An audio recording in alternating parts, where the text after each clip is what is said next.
Welcome to the Man Cave. I'm Nick. I'm Nick. We're going to get right into X-Men Apocalypse. This is the movie we just saw. We just watched this movie. We are still hyped. He's gonna go on this crazy, psychotic nerd rampage. Disclaimer at the beginning, I am not a complete fanatic of superhero movies. I love movies regarding superheroes and all that, but I don't know all of the intricacies of the universe behind the different, the DC universe and the Marvel universe. I'm not completely familiar.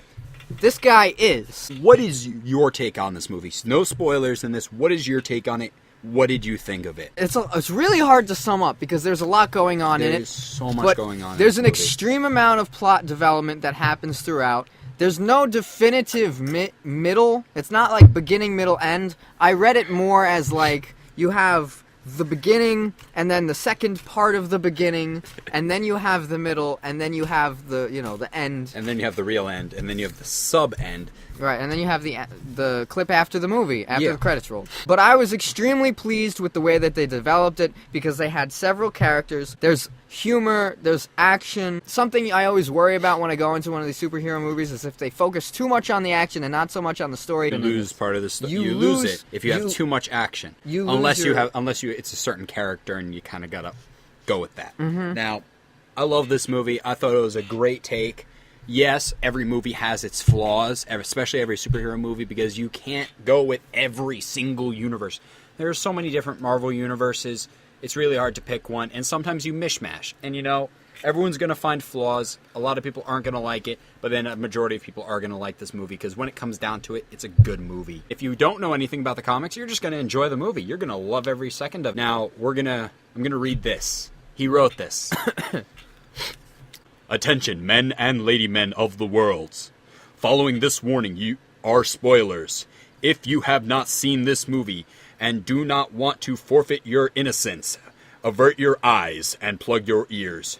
You have been warned. So, spoiler warning. We're going to be getting into all the nitty-gritty stuff about this. Yes, the its and bits, the meats and potatoes. The characters. Jean Grey, spot on. Loved her character.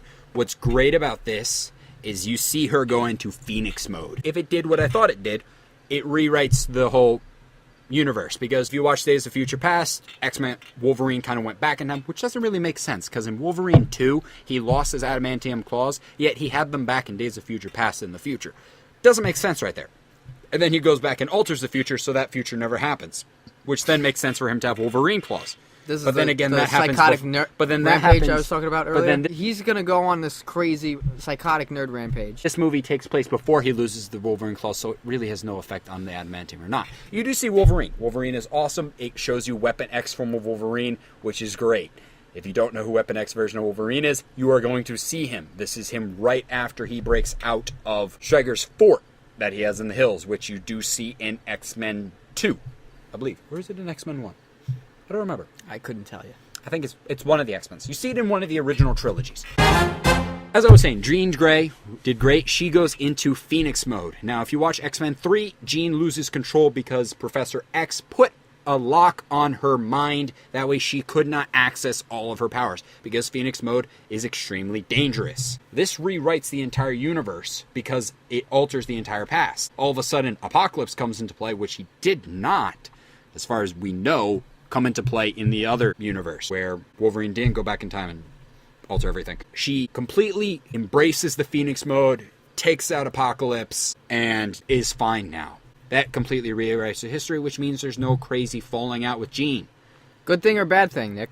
I think it's a good thing. It really changes the whole entire story, and it's going to bring back, if they do more movies, it's going to bring back the whole weird double entendre between Jean being in love with Scott and Jean being in love with Logan. So, I got so much to say, and I want to say it all. I will help facilitate this discussion with some questions, okay? All right. Question number 1, what do you think of Apocalypse? Because this was a huge deal. Apocalypse, as everybody probably knows by this point, was played by Ivan Ooze.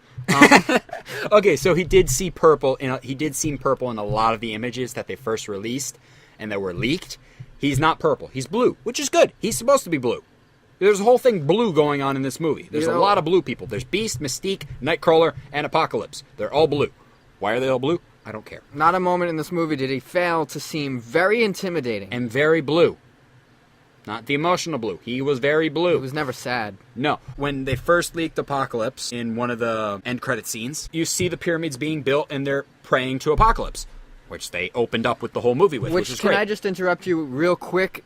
One of the best openings ever, because it was amazing. Huge landscape shots and stuff like that. If you know anything about Apocalypse, according to the comics, this guy's huge. He is supposed to be like 8-9 feet tall, the size of the freaking Hulk. Big, muscular, intimidating, powerful. Kind of more of gray skin than blue. He does wear a lot of blue armor, and he's got these weird coil things going off of his head, which they did get the coil things in the blue armor.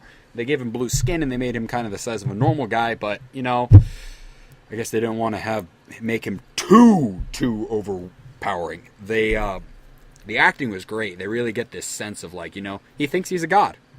And you know what really brings out the big thing right here is that Jean takes care of him in Phoenix mode. In X-Men 3, Wolverine takes care of Jean. That means Wolverine's healing factor is better than that of Apocalypse. And then you got Deadpool, whose healing factor is better than that of Wolverine. Wolverine will die. X-Men Wolverine 3. Hey, look, it's a W and it's a 3. Oh, Jesus. Wolverine 3 is reportedly going to have Old Man Logan. Did they do a good job of demonstrating the power behind Apocalypse? They did a good job for that version of Apocalypse. If he was like the size of the Hulk, he would probably have to be more powerful, just because he's more intimidating. But for that version, they really got him down. What was your favorite character? Quicksilver. He was so good. Yeah. He was so good. I loved him. He was the humor of the movie. I feel like I agree with you on that. He's so good. I love him. As much as I don't want to agree with you on anything, I agree with you on that. He's so good. I loved it. You want to consider the fact that he was the first person to actually successfully land a hit against Apocalypse. I love the ending, just because they brought back the original costumes from the original animated series. I kind of wish they gave more emphasis with Storm and Psylocke. I felt the same way about Beast a little bit. We could go into so much more about this movie. Yeah, there's plenty to say about it. But I feel like we've said enough where... You need to go see the movie. If there are 7 comments asking for us to do a second going more in-depth into X-Men, we'll do it. Before we go, we're going to quickly go through the end credits scene. They're all in Stryker's fort. Stryker is the guy who runs Stryker's Island. Jean, Cyclops, and Nightcrawler are trying to save Professor X. They go into this room to kill the power, and there's this weird cage with something growling in it. Jean realizes it's a guy.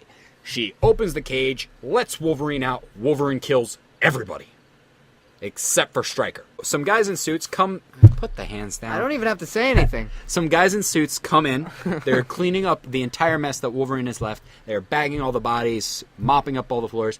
A guy comes into where Wolverine was held. He opens a briefcase. He goes into a cabinet. And he takes Wolverine's x-rays of his adamantium skeleton, puts them in the briefcase, also grabs a vial labeled Weapon X. Weapon X is Wolverine. They called him Weapon X.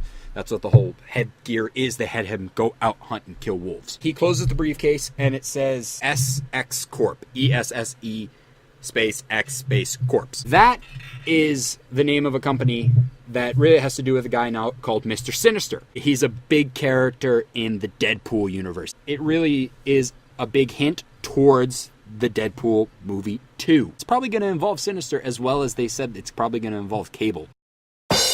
If you want more, leave us a comment, and we'll definitely... Wait, we have to rate it. We have to rate it. 10. 10? Damn. I was going to say 9.5. 9.5. The average is 9.65. I'm going to say 9.5 out of 10 ducks from China. We ate duck today. Until next time, folks. Thank you for liking, commenting, and subscribing, and especially sharing this video. Stay manly.